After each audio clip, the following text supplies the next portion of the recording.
Walia, there's lots lined up this morning. We'll talk about the LPG crisis at hand here in India, how the government repeatedly sending out a message not to panic buy, not to hoard. We'll take you through data, why you need not worry, that and much more coming up. First up, a quick check of the top headlines.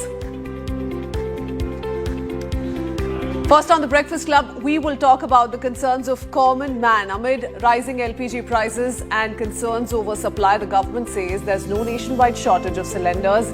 The Petroleum Minister also says production has been ramped up by 28%. Steps are being taken to prevent hoarding and panic bookings. We're seeing nationwide crackdown, a lot of arrests take place as well. All this being done to ensure LPG supply continues smoothly for over 33 crore households across India. Next, we'll also talk about India's LPG supply getting a boost as two Indian carriers, we're talking about the Shivalik and the Nanda Devi, which safely crossed the strategic Strait of Hormuz, together carrying over 92,000 metric tons of LPG. The ships are headed to Mundra Port and Kandla Port in Gujarat. And of course, Oscars 2026, Priyanka Chopra turns heads at the 98th Academy Awards. We'll take you through the star-studded lineup of presenters. We'll also talk about who won the Oscar for Best Actor in Supporting Role, what more, everything that you've missed out possibly early this morning. First up, we are going to be discussing one conversation that's taking place in every household, something that's on everyone's mind. Will I get my LPG cylinder if I book it today? Will the LPG supply exhaust in India? And what should we do in case that happens? LPG cylinder prices, remember, have been revised across the country, with the 14.2 kg domestic cylinder becoming costlier by 60 rupees in several major cities. As you see on your screens as well, in Mumbai, an LPG cylinder now costs 912.5 rupees. In Chennai, 928.5 rupees. Again, in New Delhi, 913, a little less than the price in Mumbai, for instance. In Bengaluru, very close to prices in Delhi at 915.5 rupees. In Kolkata, 939 rupees. So that's the kind of shift essentially we've seen. About 60 rupee increase largely in different parts of the country. And as we've been discussing, Kritsween, what's happening in West Asia, we're feeling the pinch back at home as well. The hike has naturally raised concerns, both among households and among restaurants and hotels that rely heavily on commercial LPG for their daily operations. But the government says that there's no reason to worry about LPG availability. Petroleum Minister Hardeep Singh Puri told Parliament that India's LPG supply, it remains stable, and that the government is taking several steps to ensure kitchens across the country continue running without disruption. According to the government, there is no nationwide shortage of LPG as of today. Some areas may see slightly slow deliveries because of a sudden surge in bookings, but that's largely being driven by anxiety and panic booking rather than an actual supply crisis. In fact, production has been stepped up by 28%. The government says the priority remains clear.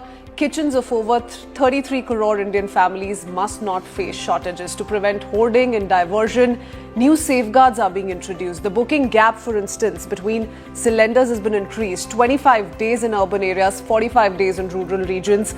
And delivery authentication using a one-time code is also being expanded to prevent misuse.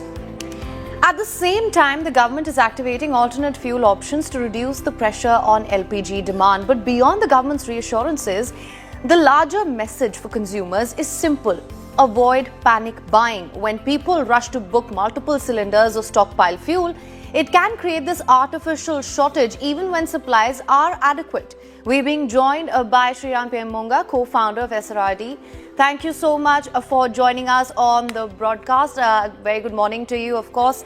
Let's start by talking about this artificial shortage that appears to be a concern as a result of the panic that we're seeing among the people. What's your assessment of where things stand right now?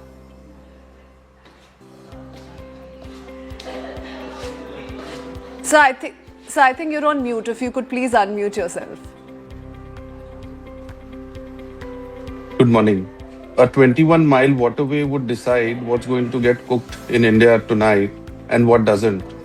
The Indian food service ecosystem is around 5.7 trillion rupees, which employs about 8 million people.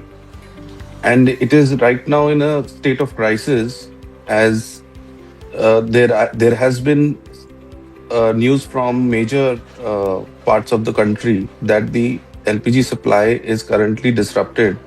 And when we look at this situation, one cylinder, two cylinders, five cylinders, I mean the days which is going to pass in the wartime is going to just create the state of panic up and to the operators and people who are running these establishments. The government is taking all measures, and the Prime Minister has personally assured that the supply of LPG would not get disrupted. However, this panic situation is creating uh, a, n- a type of a situation in the operators' ecosystem, that how would they run this wafer thin margin business. Secondly, the organized sector is also looking at alternate fuels to ramp up uh, their operations. But the worst hit is the micro eateries and the roadside establishments, which is a large part of the ecosystem, and and where they don't have any other option to just shut their shops. A large part of the problem, Mr. Monga, is being seen in different parts of the country already, because a lot of people have started panic buying and hoarding, and that's what the government is warning against. So, for instance, at the moment, currently, if you're in need of not more than 2 LPG cylinders, why are you booking or paying extra to, let's say, have 5 under your roof? Not to mention what a hazard it poses. Yeah, and it poses a hazard definitely in terms of supply chain, but also in terms of, let's say, for instance, rural regions. It's people who cannot afford 5 LPGs, possibly not being able to even buy one. That's what it's come down to, and that's why these reminders are very important, Mr. Monga. We'll talk about the reality check on ground. But do you think the interventions so far we've seen from the government, be it the Essential Commodities Act being invoked, be it these strict directives of how households must not